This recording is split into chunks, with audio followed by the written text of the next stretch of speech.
আমরা সবাই গোপাল ভাঁড়ের কথা জানি। সেই ছোটবেলা থেকেই শুনে খুব মজা পাই।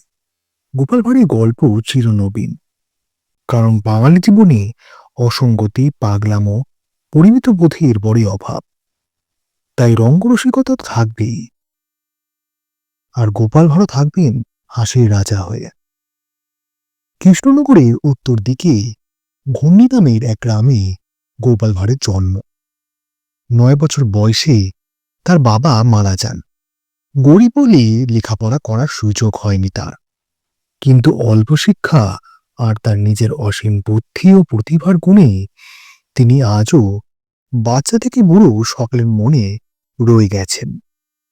নদিয়ার সম্রাট মহারাজা কৃষ্ণচন্দ্র নানা লোকের মুখে গোপালের রসিকতা ও বুদ্ধিমত্তার কথা শুনে তাকে রাজসভায় স্থান দিয়েছিলেন। সেই থেকে গোপালের পরিচিতি চারিদিকে ছড়িয়ে পড়ে। কথায় বলে, নাপিতরা নাকি ধূর্ত হয়। গোপালরা জাতিতে নাপিত ছিলেন। গোপাল অসম্ভব ধূর্ত ছিলেন, কিন্তু কখনই নাপিত বলা চলে না। তার অসম্ভব বুদ্ধিমত্তা তাকে শ্রেষ্ঠ ভাঁড়রূপে পরিচিতি দিয়েছে। তাই তিনি গোপাল ভাঁড়।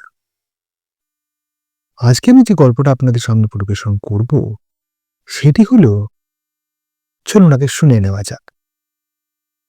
একদিন গোপালের জ্বর হওয়ায় সে সেদিন রাজসভায় যেতে পারল না।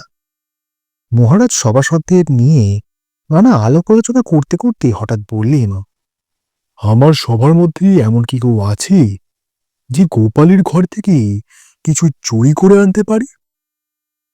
যদি কেউ পারে, তবে সে সামান্য জিনিস হলেও আমি তাকে বিশেষভাবে পুরস্কৃত করব। তোমরা কেউ রাজি থাকলে বলো। মহারাজের পুরস্কারের লোভেও কেউ রাজি হল না গোপালের ঘরে চুরি করতে, কারণ বড় চতুর গোপাল। তার চোখে ধুলে দেওয়া সহজ নয়। ধরা পড়লে নাকালের শেষ থাকবে না। নাকানি চোবানি তো খেতেই হবে, আর সে তার প্রতিশোধ একদিন না একদিন নিয়েই ছাড়বে, এবং অশেষ দুর্গতির সীমা থাকবে না।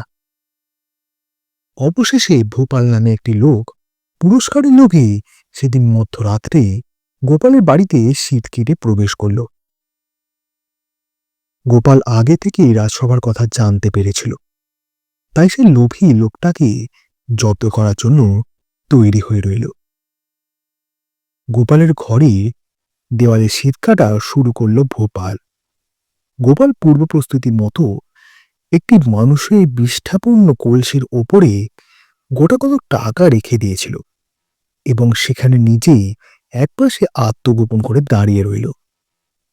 লোকটি শীত কেটে যখন ঘরের মধ্যে মাথা গলিয়ে ঢুকে দেখল সামনে একটা টাকা ভর্তি কলসি বসানো রয়েছে, সে আর কাল বিলম্ব না করে তাই মাথায় তুলে নিয়ে মনের আনন্দে রাজবাড়ির দিকে এগোতে লাগল। হঠাৎ গোপাল ঢিল ছুড়ে ব্রাহ্মণের মাথার কলসিটা ভেঙে দিল। কলসি চুরমার হওয়ার সঙ্গে সঙ্গে লোকটির সারা শরীর বিষ্ঠাতে পরিপূর্ণ হয়ে গেল। তখন সবে ভোর হয়েছে। গোপাল বেরিয়ে বলল, কি বাবা, চুরি করা হলো? মহারাজ পরে যদিও গোপালের মুখে এসব কথা শুনে বেশ আনন্দিতই হয়েছিলেন।